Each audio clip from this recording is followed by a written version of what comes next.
have to really escalate the noise we make so that we'll be heard.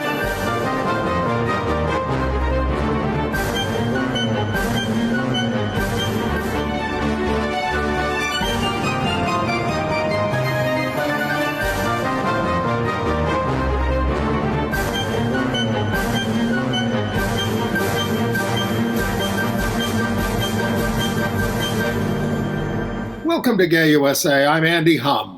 I'm Ann Northrup. And in the news this week, we were so excited about having an openly bisexual senator from Arizona. Well, this week, Speak for yourself. This week, Kyrsten Sinema solidified her identity as a leading obstructor of voting rights, along with her fellow Democrat, Joe Manchin, and all 50 Republicans. Well, of course. But we hope things will be better locally. A gay marriage rights pioneer, whose name will be familiar to you, is making a bid for the Ohio state legislature. And then in Florida, a leading gay marriage activist was found dead, murdered this week. Actually, not this week. It happened on, I think, January 8th. They found him. And another sad piece of news, fashion editor André Leon Talley has died at age 73. We've told you about this series of murders in Sydney, Australia, throwing gay men off a cliff, off a cruising area back in the 80s. Well, a guilty plea has been entered in one of those murders. California is now requiring insurers to cover at-home tests for sexually transmitted infections. On Law and Order, SVU, an 8-year-old character has come out as bisexual to his police captain mother. We really are everywhere. And homophobic comic D.L. Hughley is getting a new TV show as a dad of a lesbian daughter, which he is. I don't know. We call that surrealism in everyday life. Starting with some national news, the Biden administration is now letting trans and non-binary veterans have their gender identity listed on their official medical records at VA hospitals. But can they fly on Delta Airlines?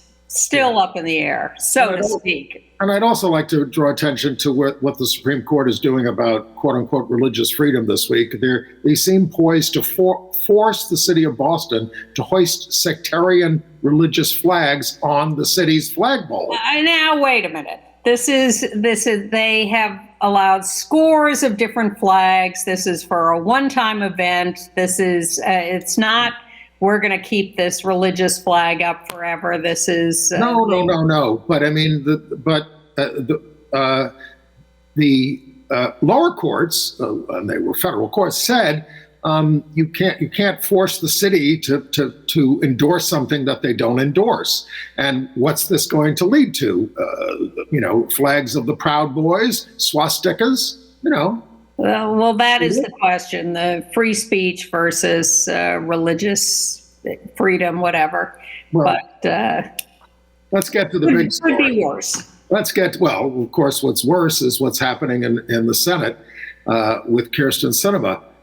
She has now given her full-throated support to obstruction in the Senate by not being willing to even modify the filibuster. Folks, all they're trying to do with the filibuster is say, all right, you can still have the filibuster, but you're going to have to stand up there and talk if you want to stop voting rights. And she won't even go for that.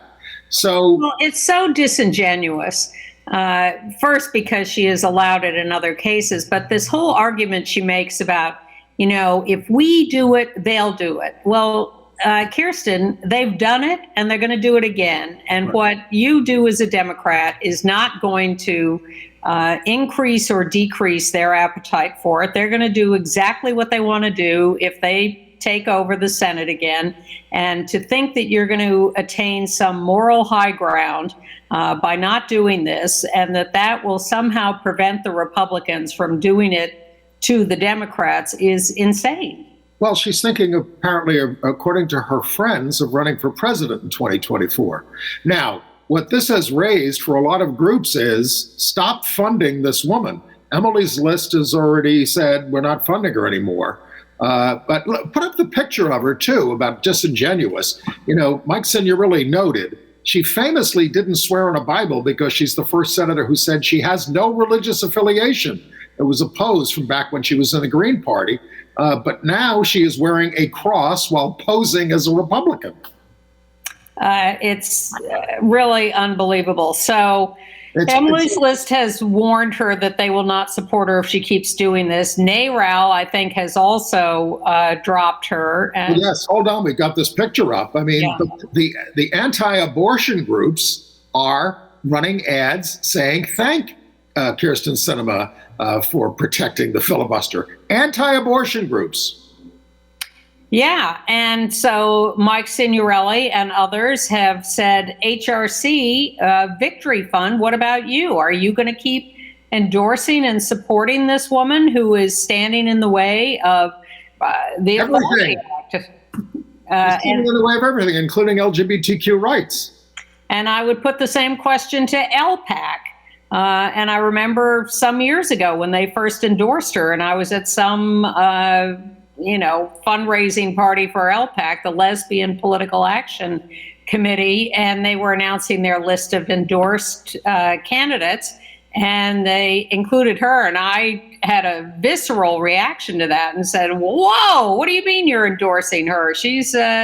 She's very conservative, and everybody just landed on me. She also really won't explain herself beyond platitudes. So she wants the activists who followed her into the restroom to try to get a word in edgewise with her to be prosecuted for this. A public restroom. A public restroom, They weren't going into the stall. No. They were just trying to talk to her. One of whom could be deported because, has some immigration issues.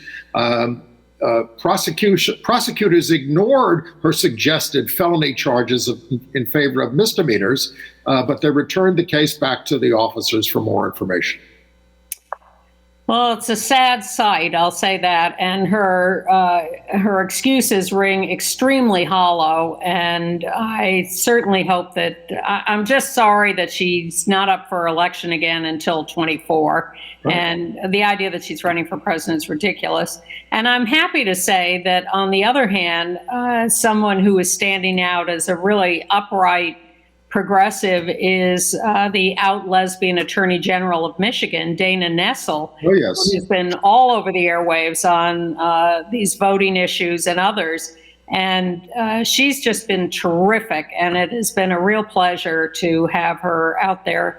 Well, she referred the 16 Michigan Republicans who forged a certificate claiming Trump won in 2020 to federal prosecutors for criminal felony charges that carry penalties of decades in prison. And of course, now we're learning this week, who asked them to do this? Rudy Giuliani, Donald Trump, all these people. They've got to connect the dots here.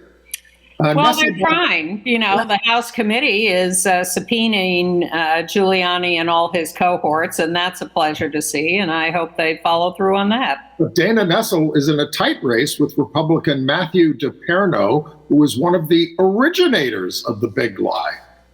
Well, like many, or not many, certainly, but some Midwestern states, I'm thinking specifically of Wisconsin, too, there's just this split where you have a very large conservative faction in the state, and yet, Michigan has Gretchen Whitmer as governor, Democrat, progressive, who was elected. So I would hope that Dana Nessel can retain her office, but we'll see. I mean, Wisconsin gave us Robert La Follette, and it gave us Joe McCarthy. Can we also just take a minute to note Martin Luther King Jr. Day this week, and what an ally he was to us and to all people. And I was thinking, as I was watching a lot of the celebrations of him, I was thinking, I'm old enough to remember all his work very vividly, and his assassination in April of 1968, a year before Stonewall. And the activism that went on in the 50s and 60s and for thousands of years of history is so disregarded today. And I really want to highlight and appreciate his work. And I was watching last night a documentary, The Murder of Fred Hampton, from Chicago in 1969, and thinking, you know, the younger people today are really not appreciative enough of the radical times that we lived through 50 years ago. But Martin Luther King, you know, inestimable in his value. And then, of course, Coretta Scott King, after his death, a huge ally to the gay community, big supporter of marriage equality, but of both of them across the board, anti-poverty, pro-peace, against the Vietnam War, and, of course, primarily confronting racism. And a lot of people who quote him, including Republicans, have a hell of a nerve because they don't understand his message, and they certainly don't understand the completeness of his message. But speaking of the right wing, because the radicals these days are the fascists, the far-right One America News Network will not have its contract renewed by DirecTV, which is owned by AT&T and TPG Incorporated.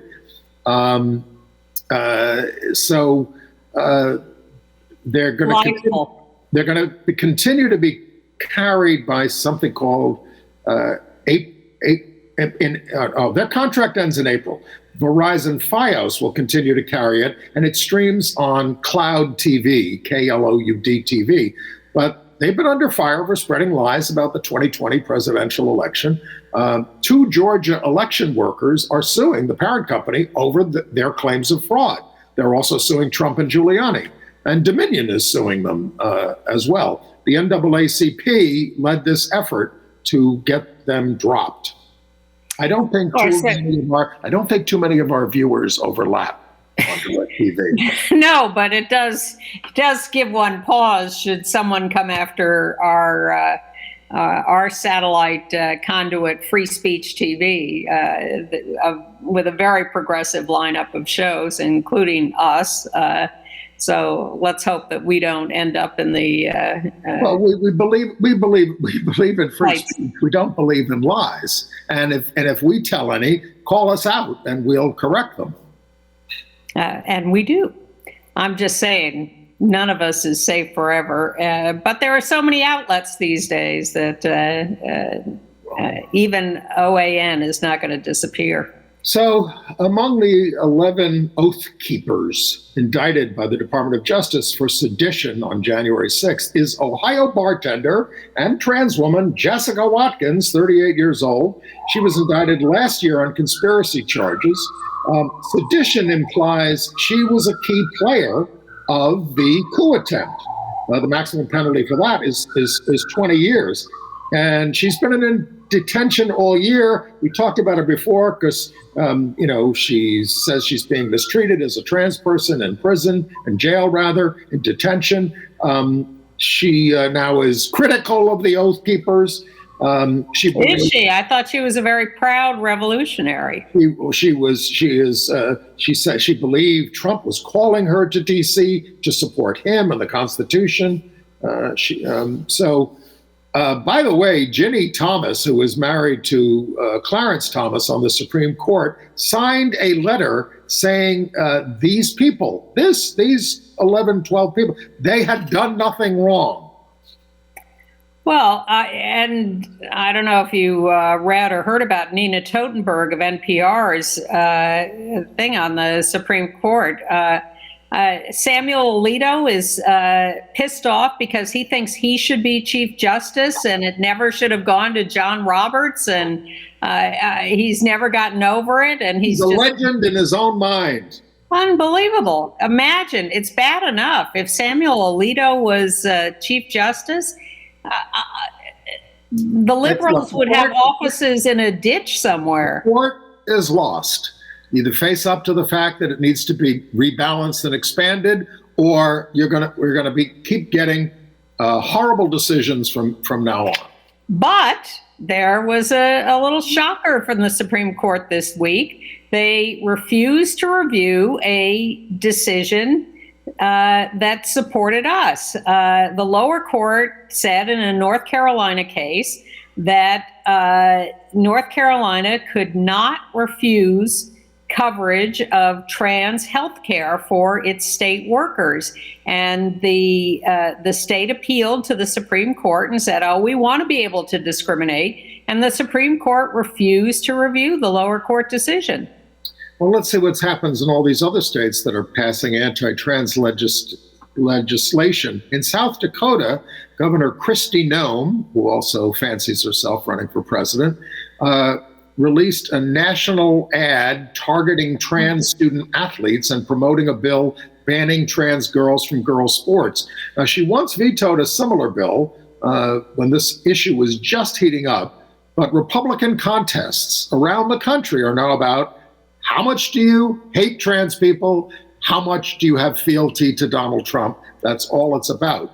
But let's pause for a second to ask why she would be running a national ad on any subject, let alone making this the primary subject. He wants to be president, or maybe Donald Trump's vice president. Well, certainly to establish a national profile, but this is the hook she's hanging her hat on, and it's an outrageous ad. It's really unbelievable. Look, I mean, on Fox News, they're so obsessed with anti-trans stuff that they've run 32 negative segments on the Ivy League trans swimmer, Leah Thomas, in just 6 weeks.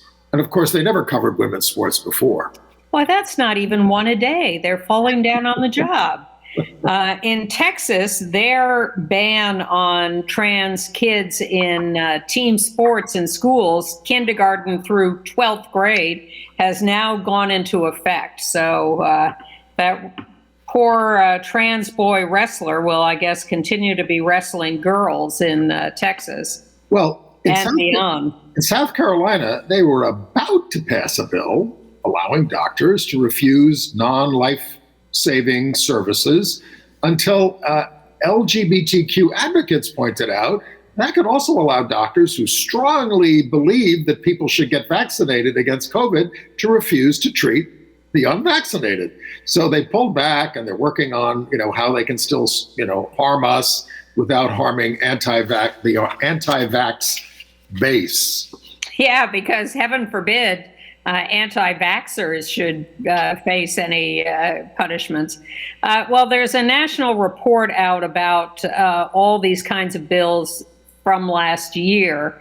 268 anti-LGBTQ bills were proposed in state legislatures. 147 of them, over half, were anti-trans specifically.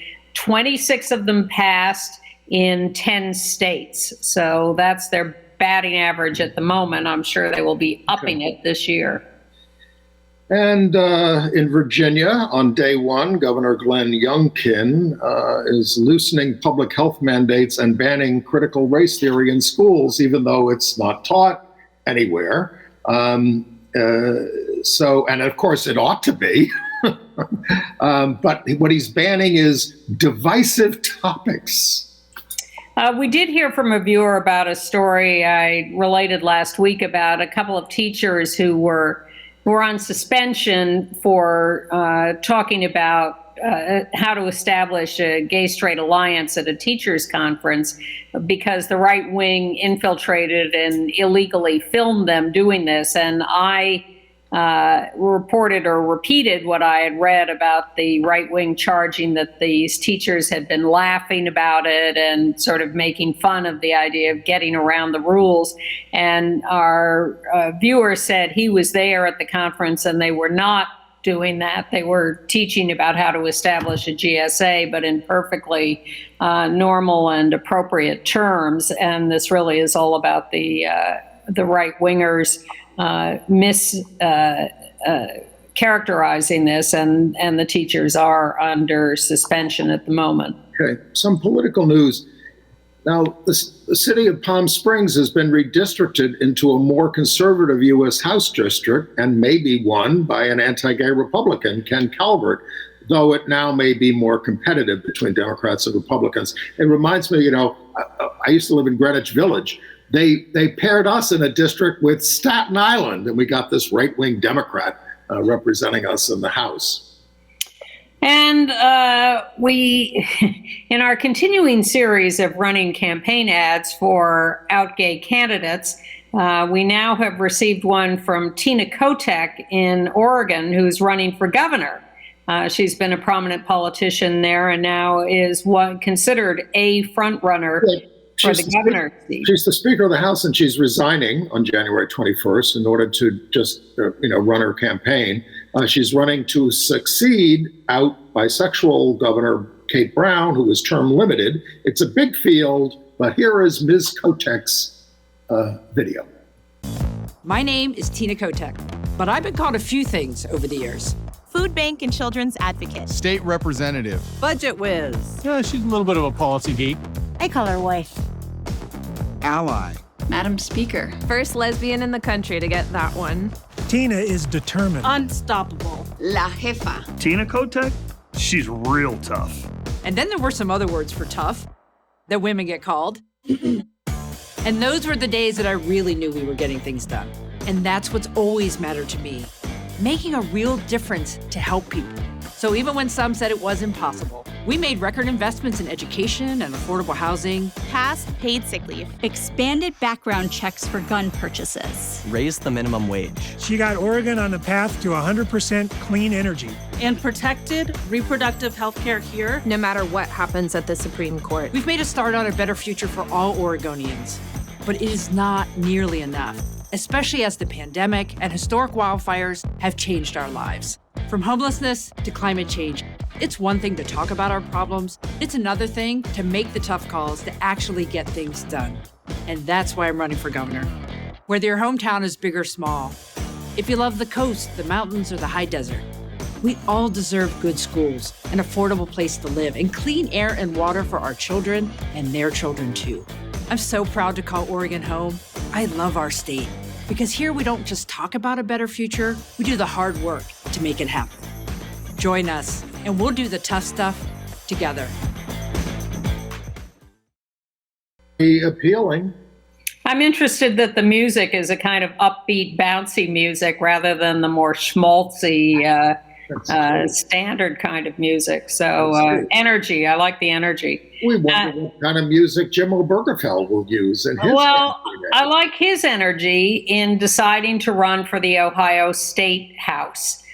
He's, of course, the named plaintiff in the Obergefell decision at the Supreme Court that legalized same-sex marriage. He and his partner were denied marriage rights. His partner was dying of Lou Gehrig's disease.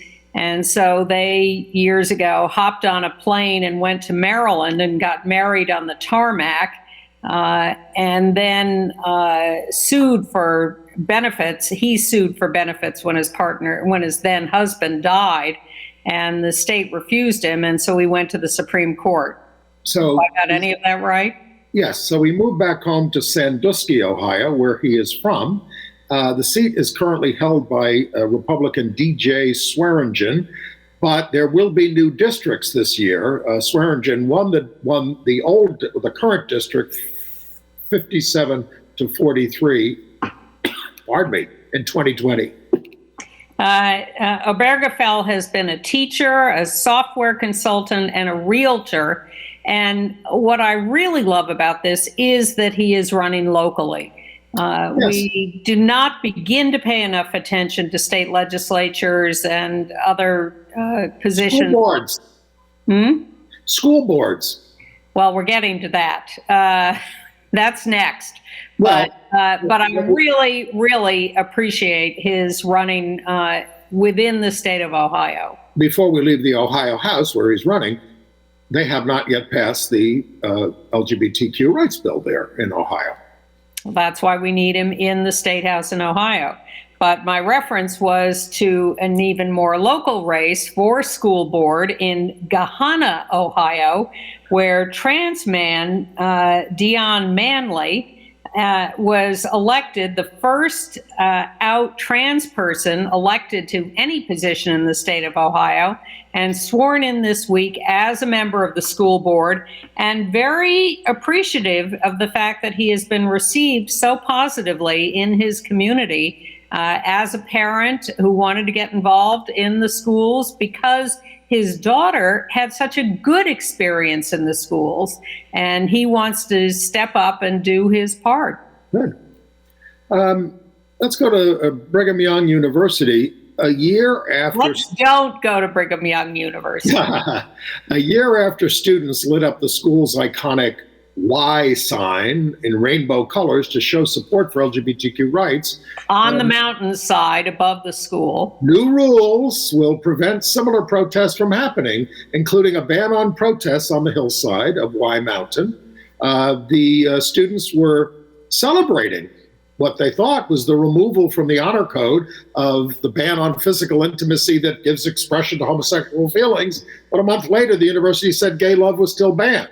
One gay BYU student said, professors openly harass minority students, and racism and threats of violence from right-wing members is very common on campus. Yeah, so there are no demonstrations or protests or anything that oppose church policy or attack the leaders of the church. Yes. They are really shut down at BYU. They're taking their cues from Putin. Perhaps. All right. Some sad news in Tallahassee, Florida.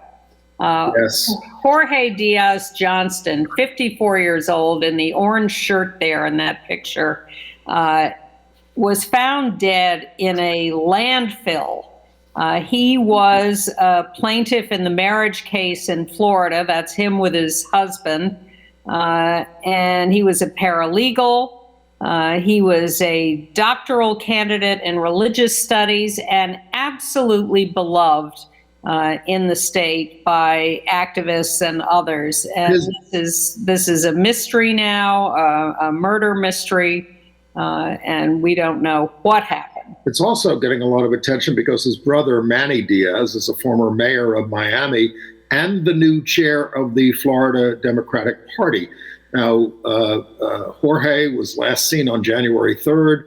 There was a missing persons alert on January 8th, and he was found just shortly after that, right after that. It is a mystery. We don't, that police are not saying anything at this point. Well, what they've said is that the husband can't be ruled out as a suspect, which I think is fairly standard in these cases. But the husband also put out a very heartfelt statement about his loss. We don't have any details about who the murderer might be. Right. In New York, the American LGBTQ Museum, which we've told you is happening at the New York Historical Society for a 2024 opening, has picked Ben Garcia, we have a picture of him there, as executive director. He's been the deputy executive director and chief learning officer of Ohio History Connection, which is a statewide history organization that manages more than 50 museums and historic sites, as well as the state archives and the state historic preservation office. He's also done stints in San Diego and Berkeley, California. He says his goal is to create a multicultural, multilingual museum of history and culture in the American LGBTQ plus museum, which at the moment is housed as part of the New York Historical Society. The museum is not scheduled to open till 2024, and these things can be delayed, but it is affiliated with the Historical Society at the moment. Back to some news of violence. Following up on the story from last week in Denver, about the trans man, Sire Klenke, who had been just randomly beaten on the street. It turns out that after he was beaten, he got into an Uber to get out of there and try to go home. And as he related what had happened to the Uber driver and identified himself as trans, the Uber driver kicked him out of the car.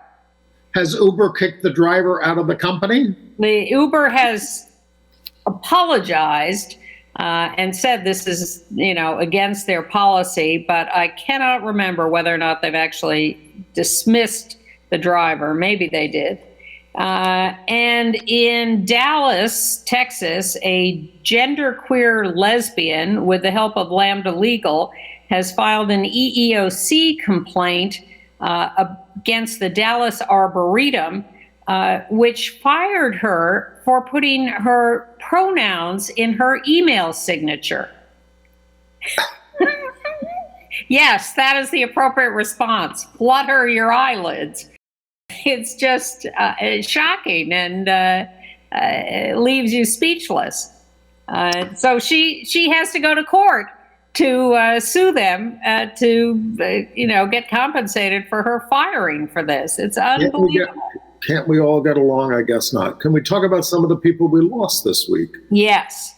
Well, most prominently, André Leon Talley, who was a top fashion editor at Vogue and Women's Wear Daily, and there he is in all his glory. I love that picture. A major force in fashion. He loved Paris, and a rare black man in a white fashion world. He's died at 73. He started out in New York as a receptionist at Andy Warhol's Interview magazine. He became kind of a fixture at Studio 54. We have a picture there of him with Diana Ross back in 1979. But he rose to be the creative director at Vogue with Anna Wintour. He helped dress Michelle Obama as First Lady. He was mentor to supermodel Naomi Campbell, an advisor to Oscar de la Renta, and he was a judge on America's Top Model. And you saw his stylish flair. He also pushed to include more people of color on runways, frequent chats with Wendy Williams, was an LGBTQ icon. His memoir was Chiffon Trenches, which only came out 2 years ago.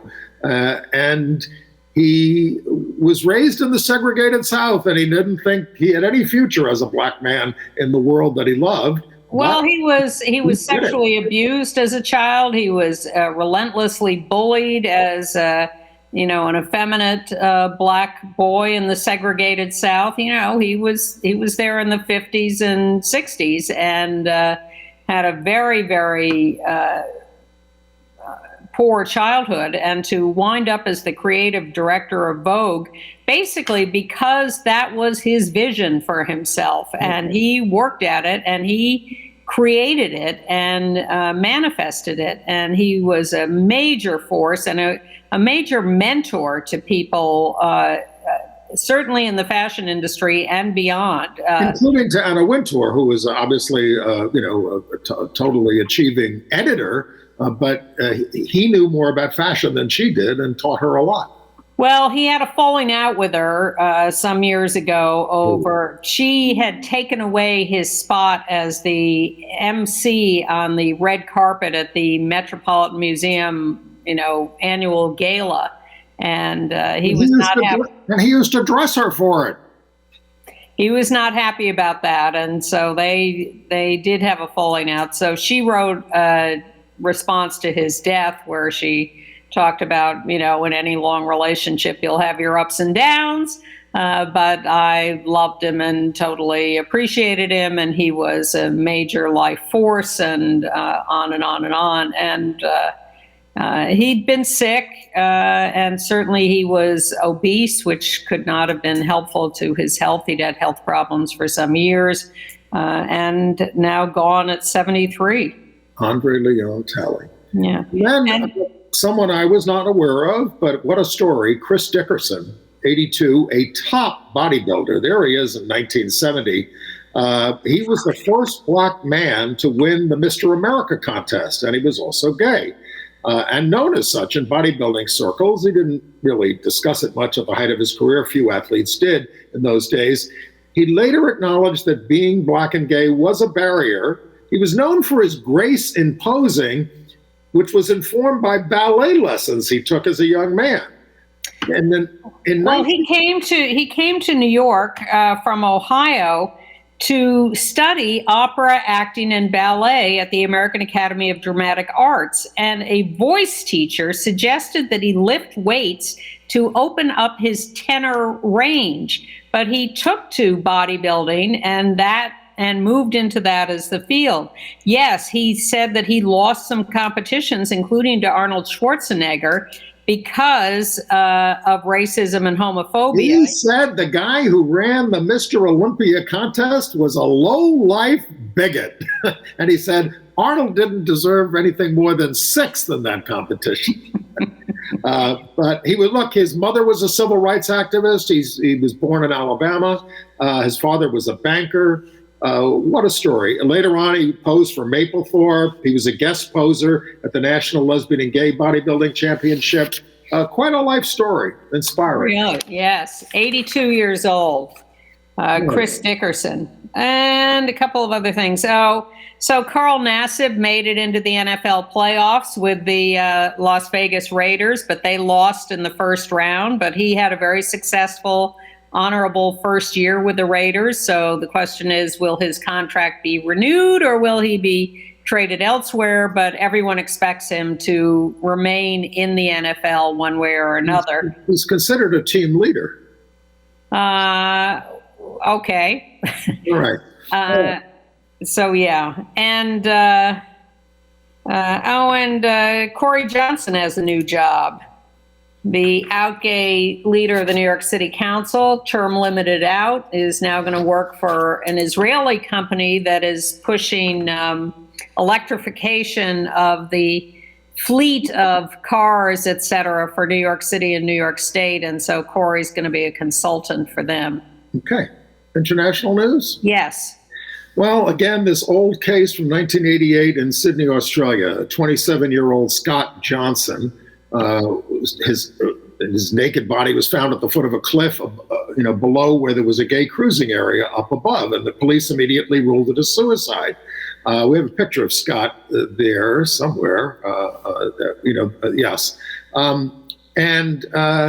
but a lot of people didn't believe this was a suicide, especially people who knew and loved him, including his brother. Show that old picture of his brother Steve, and there with Scott, and so his brother offered a substantial reward, and eventually somebody named Scott White was charged in 2020. So in court this week, the guy who was charged, White, repeatedly shouted that he's guilty. No, this is not. This is. Is that the brother again? That's the brother again, and what he looks like now. But they don't show pictures of people accused of crimes over there. They hollow them out until they're convicted. But he is now the guy has pleaded guilty over the objection of his lawyers. The sentencing is going to be on May 2nd. Yeah, he got up in court in the middle of the trial, I guess, or some proceeding, and started yelling, "I did it, I'm guilty." And his lawyer is trying to grab him and say, "No, don't do that." And it's unclear. And the lawyer says the accused has a mental impairment. It's unclear to me whether the guy's confession is real or not, but he is the one who's been fingered. And of course, there were scores of gay men who were found at the bottom of that cliff. Right. And the rest of them remain unsolved. There were gangs of people that went around Sydney. They didn't only kill them there. I mean, they would lure them and then kill them. Mm-hmm. Scott's brother, Steve Johnson, said, "I would hope that any brother would do this for his brother." See the case through. All right. In Hungary, they have set a date in April for a referendum on the no promo homo law. We aren't terribly optimistic about the vote on that, but we'll keep an eye on it. And in Poland, the parliament lower house has approved a bill for more government control of the education system, which means bad things for LGBT and women's issues and education. It only passed 227 to 214, and it goes to the Senate. So much for local control. Yeah, but if it fails in the Senate, it can go back to the lower house and pass and be approved. Well, extracurricular activities in the schools would have to be approved by a government supervisor, so that they can warn children of the threat to morality. Also right. in Poland, a priest convicted of sex with a 12-year-old boy is defending himself against a civil suit by claiming, oh, the kid's gay and this was consensual. The kid was 12. Did we do the story about the 3 Polish women who distributed posters of the Virgin Mary with a rainbow halo? They were arrested in 2019 and well, acquitted. we've been doing that for years, but they've been acquitted. But prosecutors appealed, and last week the court rejected the government's appeal. They had been charged with offending religious feeling. Yes, they had. Now the Pope, well, good for them. The Pope hasn't come all the way around, and he continues to offend my feelings. But he wrote to Sister Janine Gramick, the co-founder of New Ways Ministry, praising her work for gay acceptance of the church. She said it was like getting a letter from a friend, but the friend didn't agree to alter church doctrine, condemning homosexual activity and being transgender. Sister Janine, we know her, has been at it, though, for 50 years, and the Pope said her ministry is in the style of God. Okay. Well, in Honduras, the Supreme Court of Justice has rejected the attempt to legalize same-sex marriage.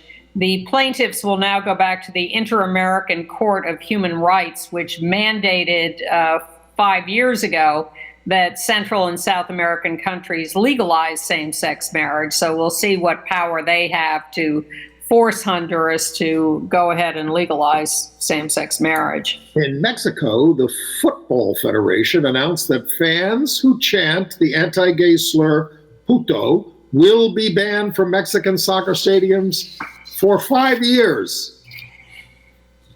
I don't know. What do you think? Oh, what do you think? It's free speech? I mean, yes, that's one question. And the second question is, if you do that, do you just enrage the fans so much that they redouble their efforts to? This is an effort that's been going on in sports around the world. Yes. To try to, because it's awful. I mean, they've stopped games. They've forfeited games because the fans. They've emptied stadiums. Right. So how do I feel about it? I believe abusive speech should not be allowed. I think it's a tough call. But I'm very proud of the students in Nairobi, Kenya, who turned out in the streets to demonstrate in favor of their own freedom, because a cabinet minister in Kenya has proposed that boarding schools, which are a common way to educate kids in Kenya, be allowed to ban LGBTQ students from attending their schools. And these students went out in the street and said, the hell with that.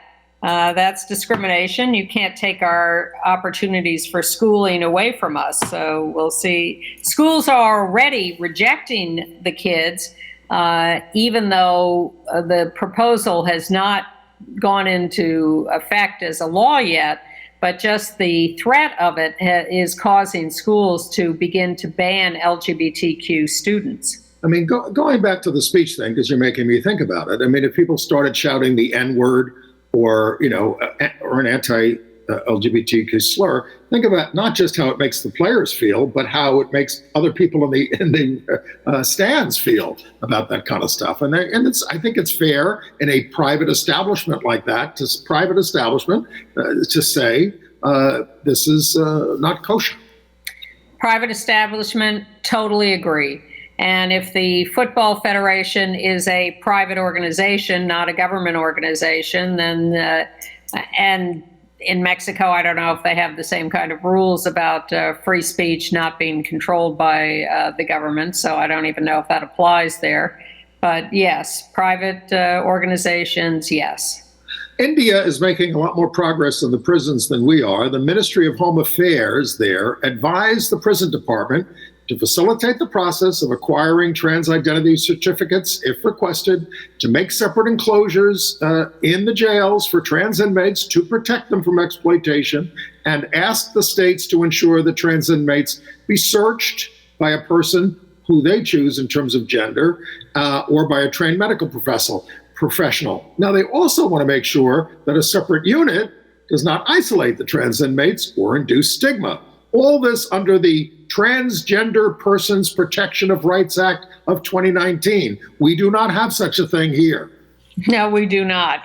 And I'm not holding my breath for it. Well, we have some, we have the Bostock decision. Which to remind people, we have a lot of presidential decrees and rules, so we're not totally out of the ballpark.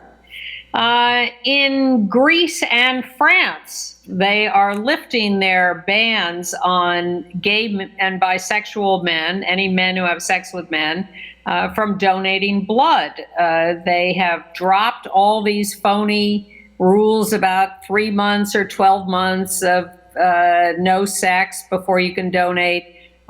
Greece is doing it by ministerial decree. France is also doing it, but they're going to subject everyone to the same screening rules and standards. It's also been dropped in, it may surprise you, Italy, Hungary, Brazil, and Spain. They really need the blood.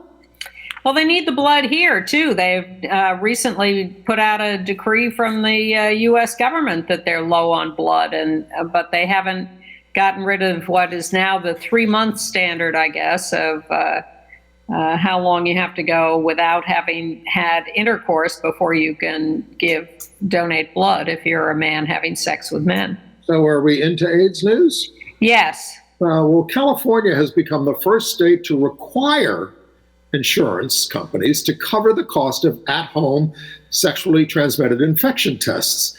Another new law requires primary care providers to offer patients testing for hepatitis B and C.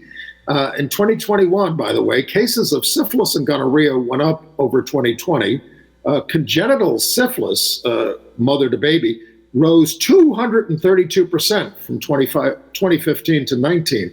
I have to say I wasn't aware that you could do home testing for sexually transmitted infections. Now I know. Now we know. But the fight against sexually transmitted infections never ends. Never. In New Jersey, the state Senate has passed a law decriminalizing sex by those who are HIV positive. This is a sort of ongoing campaign across the country to get rid of these laws that criminalized people with HIV having sex. But they haven't really gotten rid of it. They deleted the words about HIV, but they can still prosecute anyone for knowingly exposing anyone else to a sexually transmitted infection, including HIV. So the criminalization of sex is continuing apace. And our old pal Martin Shkreli, the pharma bro, who is in prison, has now been ordered to reimburse $64 million in profits that he made by raising the price of the anti-HIV infections drug Daraprim from $13.50 a pill to $750 a pill when he acquired the rights to distribute it. The price is still $750 a pill, but a generic has been authorized, and that's $183 a pill. So, look, I mean, we all hate this guy. Everybody, I'm not for violence. Everybody, look at him and they want to smack him. But he's just, the whole industry is just gouging people tremendously, and we don't do anything about it. Certainly Republicans don't, and a lot of Democrats fight it. And that was part of the proposed Build Better bill to control prescription drug prices, but the Republicans and Sinema and Manchin won't go for that. Right. All right, entertainment news. Update.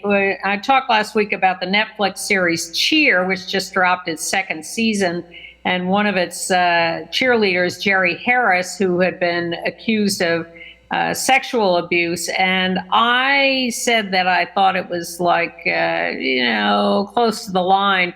But it turns out he was 19 and having sex with 13-year-old twins.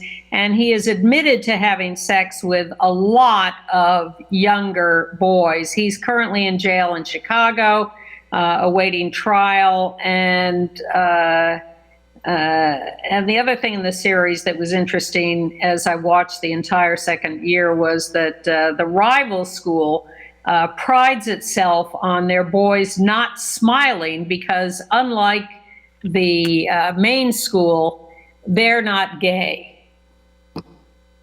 All right. Here. Are you up to date on And Just Like That, the Sex and the City sequel? Yes. I've seen 7 episodes. Is there another one? Tomorrow. Okay.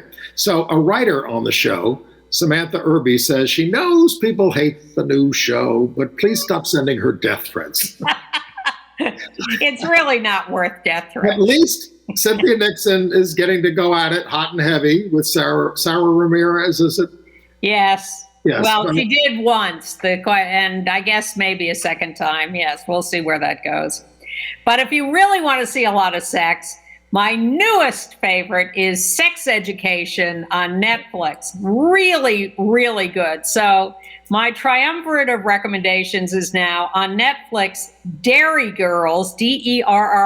Do not come back to this show next week until you have watched Dairy Girls, which is hilarious. Sex Education, very sweet and funny and very sexual, and Gillian Anderson as a sex therapist mother. And then on HBO Max, Sex Lives of College Girls. None of these shows is pornographic. None of them is pornographic. They're all basically teen rom-coms, but they're very charming and very funny. All right. I may have to tune back into Law and Order SVU. Mariska Hargitay plays Captain Olivia Benson, is it? Don't ask me. I've never seen a Law and Order episode. She has an 8-year-old son there, Noah, played by Ryan Bugle, who came out as bisexual after being subjected to bullying at school. The character did. Noah was explaining that his tormentor, Hudson, who he says is an idiot, was calling another kid who uses they, them pronouns a fairy. And here's a quote from Noah. Then I said I was bi and that there's no shame in being true to yourself. So Olivia says to him, that's right, that's incredibly brave. And Noah says, it's no big deal. It's not like I have a boyfriend or a girlfriend. He's 8. It's just not fair for anybody to be left out. The actor, Bugle, then posted about Glisten on his Instagram account. I don't think he's 8. The kids of today. Yeah. And the basketball players of today. The Chicago Bulls held a Pride Night. They decided to do it up big. They had a big drag show. Even the Bull is wearing a rainbow wig. So evidently it was a big hit in Chicago. Well, I mean, they had a gay wedding at Center Court, presided over by a drag queen. They did the whole history of the movement in brief. I mean, come on. In 7 minutes at halftime or something? They did it from Stonewall to Obergefell. I guess we can cut down on the length of this show. On the Jumbotron. Yeah. In the Winter Olympics coming up in Beijing, China, in a matter of weeks. And we're hearing more and more about various competitors. The newest one, Andrew Blazer, 32 years old. They're seeing him about to hop on his skeleton. This is a really death-defying event where you go, face down this ice track. He had a concussion from a crash a couple of years ago and almost didn't get back on his sled, but he has decided to compete again. He wears nail polish for fun and shock value. along with a snakeskin print suit. Very nice. I don't know that the USA suit is snakeskin, but he'll look sharp. All right, so Saturday Night Live, Ariana DeBose of West Side Story fame now, did a routine there where she was hosting with Kate McKinnon, lesbian, decrypting ancient lesbian love poems. The skit was called Sappho. It was all very arch and anachronistic, but it was very lesbianic, not terribly funny. It was mostly stereotypes. They opened up, though, with a duet from West Side Story, which I did like, the two of them, and it was also very lesbianic. Yeah. I watch the show to keep track of what they're doing, but I haven't been amused by it for a very long time, unfortunately.